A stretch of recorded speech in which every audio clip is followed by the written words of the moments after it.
क्या आपको पता है कि ग्रेट पिरामिड ऑफ गिज़ा आज से 4500 साल पहले बिना किसी मशीन के बनाए गए थे, वो भी इतने हैवी ब्लॉक से जो आज की टेक्नोलॉजी के लिए भी चैलेंजिंग होते। एक ऐसी चीज़ जो सदियों पहले बनाई गई थी लेकिन आज भी दुनिया को हैरान कर रही है। तो चलिए आज के इस वीडियो में हम जानेंगे कि ये पिरामिड कब बने, किसने बनवाया और आखिर इसे कैसे बनाया गया, और आज तक लोग इसके अंदर के मिस्ट्री को समझ क्यों नहीं पाए। The great pyramid of Giza को लगभग 2500 साल बीसी में बनाया गया था। उस दौर में जब ओल्ड किंगडम पीरियड यानी एंशिएंट इजिप्शियन का ज़माना था। इन पिरामिड को द फेरो खुफू, जो एक किंग था इजिप्ट का, उसने बनवाया था। ग्रीक लोग उसे चॉप्स के नाम से भी जानते हैं। सोर्स के हिसाब से इस पिरामिड को बनाने में 20 साल लगे थे। और इंटरेस्टिंग बात यह है कि इसे बनाने वाले लोग गुलाम नहीं थे, बल्कि स्किल्ड वर्कर्स, इंजीनियर्स और लेबर्स थे, जिन्हें सैलरी मिलती थी, मेडिकल फैसिलिटीज़ थी और उनके लिए अलग से कैंप्स भी बनाए गए थे। अब आते हैं इसके साइज और स्ट्रक्चर पर। पहले पिरामिड की ओरिजिनल हाइट 146.6 मीटर्स थी, लेकिन अब इरोजन की वजह से ये लगभग 138 मीटर्स रह गई है। टाइम के साथ साथ इसकी हाइट 7 से 8 मीटर तक कम हुई है। कभी अर्थक्वेक तो कभी लोगों ने इसमें से कुछ पत्थर निकाल लिए थे अपने घर बनाने के लिए या अपने पर्सनल यूज़ के लिए। पिरामिड के हर साइड का बेस अप्रॉक्स 230 मीटर्स लंबा है और इसके अंदर 2.3 मिलियन 23 लाख ब्लॉक्स लगे हुए हैं, मोस्टली लाइमस्टोन और ग्रेनाइट के। एक एक ब्लॉक का वजन लगभग 2.5 टन से 15 टन तक है। और सबसे शॉकिंग चीज़, ये पिरामिड बिल्कुल ट्रू नॉर्थ डायरेक्शन यानी एग्जैक्ट नॉर्थ डायरेक्शन में अलाइंड है, वो भी बिना किसी जीपीएस या कंपास के, सिर्फ ऑब्जर्वेशन और टेक्निक के थ्रू। आज भी मॉडर्न इंजीनियर इस महारत को देखकर हैरान होते हैं।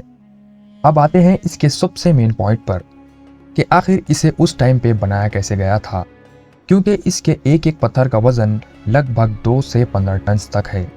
उस टाइम ना तो क्रेन्स थी और ना ही कोई मशीनरीज, तो फिर इतने हैवी ब्लॉक्स को ऊपर कैसे उठाया गया।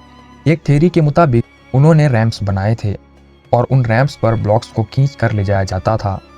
कुछ एक्सपर्ट कहते हैं कि रैम्प्स स्पाइरल शेप में पिरामिड के आसपास बनाए गए थे, और कुछ लोग ये भी कहते हैं कि अंदर स्पाइरल टनल थी जिसके ज़रिए ब्लॉक्स ऊपर ले जाए जाते थे। लेकिन अब तक कोई भी थ्योरी 100% प्रूव नहीं हो पाई है। अब बात करेंगे इन पिरामिड के अंदर क्या है।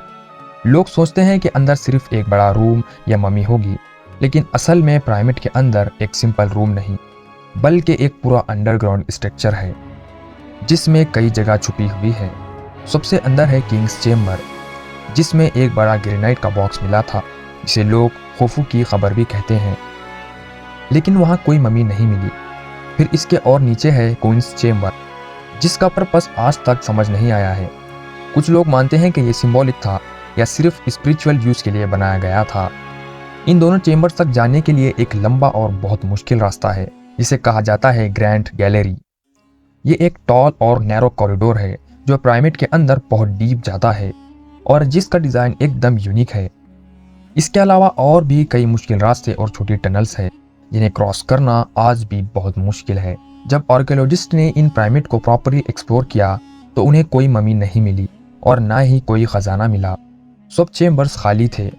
तो सवाल उठता है, क्या ये सब कुछ पहले ही लूट लिया गया था या ये कभी मम्मी के लिए बनाया ही नहीं गया था। साल 2017 में एक साइंटिस्ट टीम ने एक हिडन प्लेस डिस्कवर किया, जिसे उन्होंने नाम दिया द बिग वॉइड।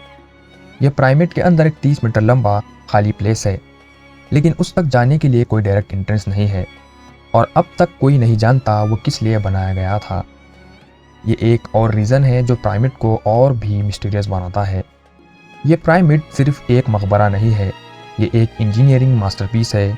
आज भी नासा के साइंटिस्ट, आर्कियोलॉजिस्ट और हिस्टोरियंस इसके स्ट्रक्चर और अलाइनमेंट को स्टडी कर रहे हैं।